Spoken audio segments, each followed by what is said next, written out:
Hey everybody, this is Jim at SP500chart.com. It is Saturday morning, December 14th, 2013. I'm doing this video now because I've got some more travel coming up. I'm going to be flying back on Sunday, and I'm flying out of an airport in the Northeast Corridor, so who knows if I get hung up, if my flight is canceled or delayed. I just don't know. So therefore, I'm doing this video on Saturday. Let me read this to you and we'll get right to it. The website and the video are for educational purposes only, and nothing stated at the site or in this video is intended to be used as investment advice. I can draw lines on charts, but you have to draw your own conclusions from your own research and make investment decisions that are suitable for your personal financial situation. I am not a licensed financial professional. I'm just a guy who draws lines on charts. So let's take a look. Okay, we're looking at a 30-minute chart. Here's our week right here. Each one of these vertical dividers is 1 week of trading. There's our short Thanksgiving week. We have been looking at this head and shoulders pattern, and it's got a neckline right here. But we noticed that when we broke underneath this neckline on Thursday, we didn't get the typical cascade of selling that you see when you break a neckline. And we've seen this before where we'd just be going along and all of a sudden it would be like there would just be this sudden trigger of either stops being taken out or people just saying, okay, that's it, this is good enough. Or people looking at the chart saying there's a head and shoulders pattern, I think I'll wait and see if it breaks down, and if it does, I'm selling in a hurry. For whatever reason, we usually see a sudden rush of selling when that neckline breaks. We didn't see that on Thursday. As a matter of fact, we bounced at this extended neckline from our last inverted head and shoulders pattern. So it's almost as if we've got competing patterns here. Now, I know that there's an underlying bullishness to this market. Every time it seems that there's been a question of which way is this going to go, so far the answer has been up. And I'm prepared to factor that into what I think may happen here. But as I look at this chart, and if I were to just use what I would think would be logic, if you think about it this way, when you have an inverted head and shoulders patterns, each one of those dips brings in buyers and gets rid of sellers.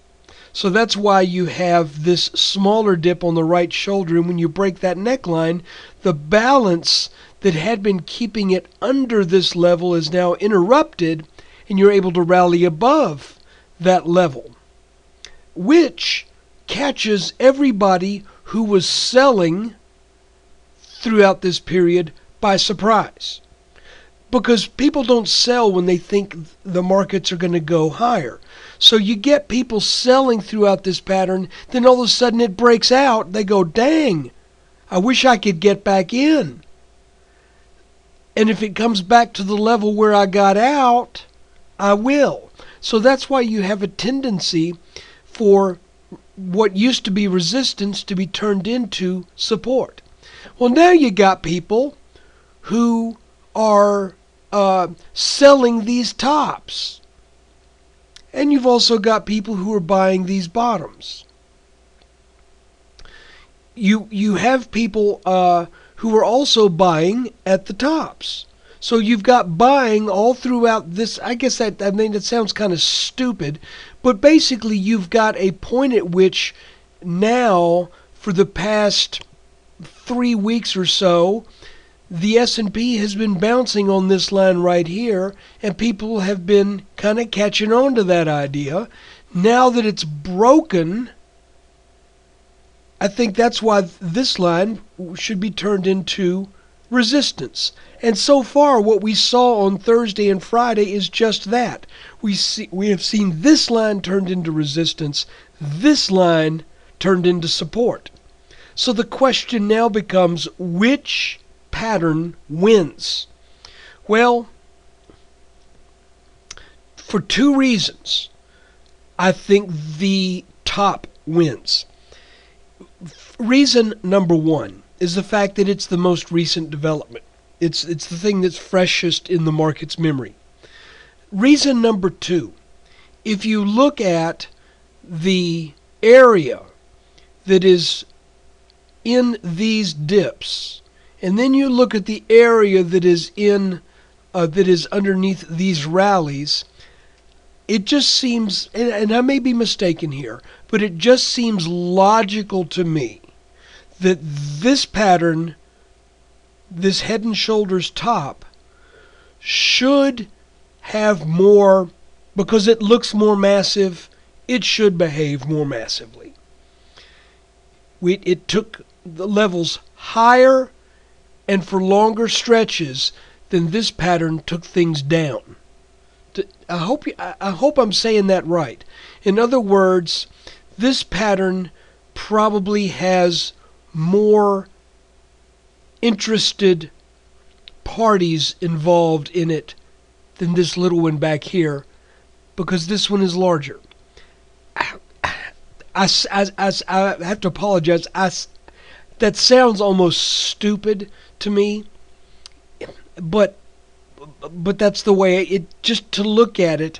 That's just the intuitive feel that I get, is that this is a bigger thing than this is, and it's a more recent thing than this is. So therefore, I would expect this thing, this top, to be the driving force in the markets.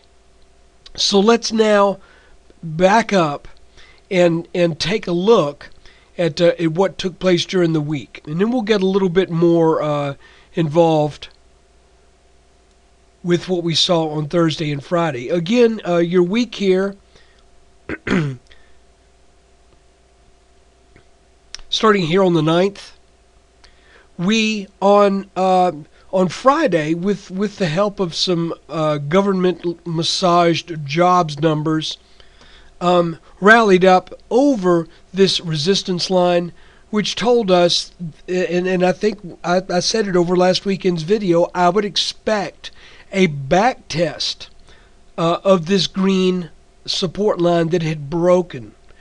And the idea was that if the S&P could equal or even more significantly, if the S&P could set a new high above this high that was set back at the very end of November, then I thought we would have a chance of rallying on up and getting up into the mid-1800s.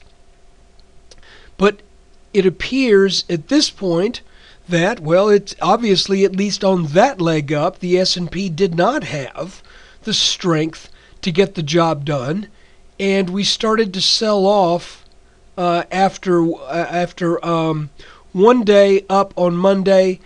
I'd drawn this little trend line right here on Monday over these last two very insignificant lows. You could see that broke on Tuesday. We back tested this line, and then we started the little cascade down.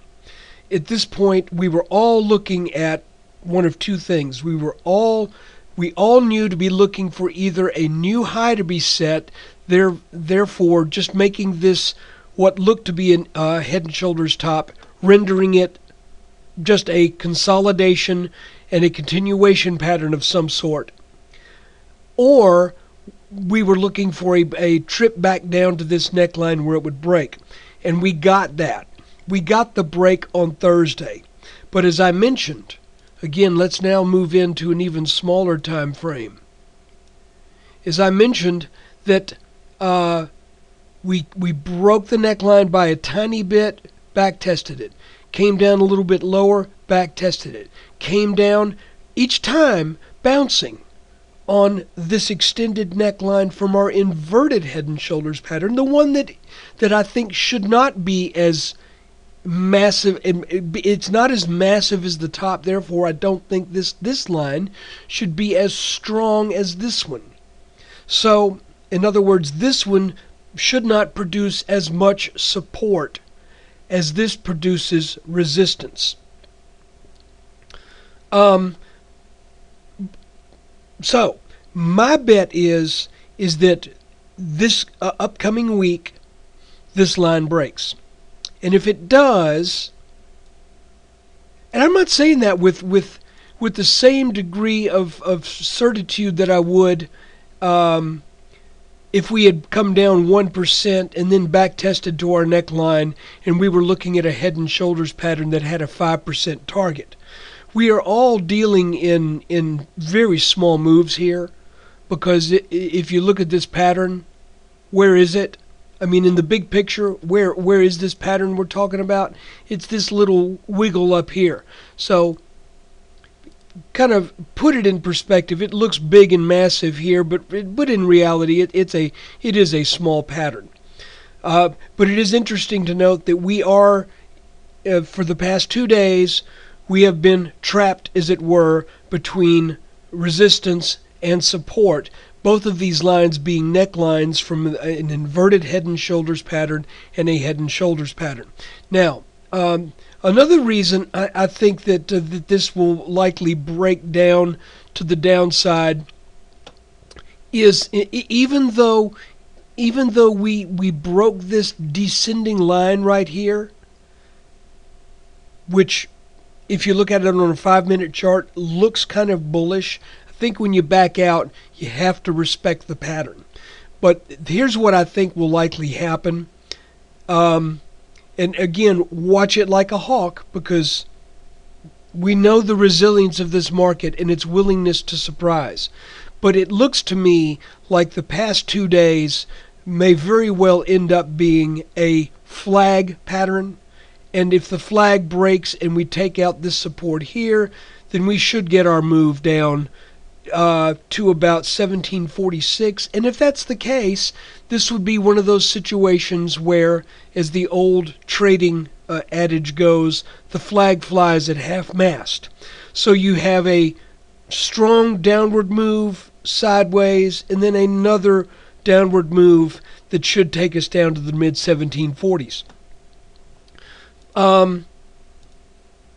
So how would I play this? Well, to begin with, I lightened up on some of my just a little bit, on some of my long positions at the end of the day on the 12th. So this isn't gonna, if it breaks down, it's not gonna hurt as much as it could. But what I would do is I would just go back to watching these two lines. You know, if the S&P breaks this line, then I think it's very reasonable to say look for 1746. That's only 29 points below where we are now. It's not a huge a turn of events. If the S&P takes out this line and say gets back up to 1790, then I would say it wants to go back up and test these highs. So we are in this very narrow range. If the bottom line breaks, then we're looking to lose about 29 points.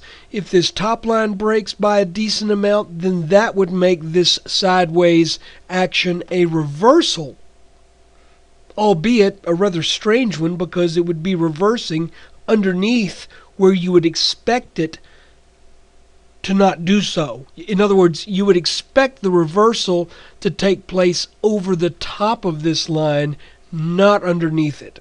So here we broke the neckline, go sideways. My bet is still on we get down into the 1740s. So guys, I appreciate you taking time out of your day to watch this. If you are not a subscriber to SP500chart.com, I need to let you know that that the subscription rates are going up on January 1st, 2014. Not a whole bunch, but enough to where if you're sitting on the fence about it, I want to encourage you, go ahead and subscribe. What you get is you get a daily You get the daily release of these S&P videos. You also get a link updated every day to a live chart that looks just like what you're looking at here. You can see the live real-time action as it is provided through the BATS exchange. So I would just encourage you to do that. So like I said, get that done before the end of the year, and you'll save yourself some money. So thanks for watching. Take care. Let's watch these two narrow little lines again. I'm thinking probably 2 to 1 we go down out of this little narrow pattern. But in the back of my head, I've got to think about the kind of resilience that this market has just had for years on end. It's got to break one of these days. It's got to make a top. It's got to make a significant top one of these days. It's not there yet. So hang with it. Keep watching these videos. Take care.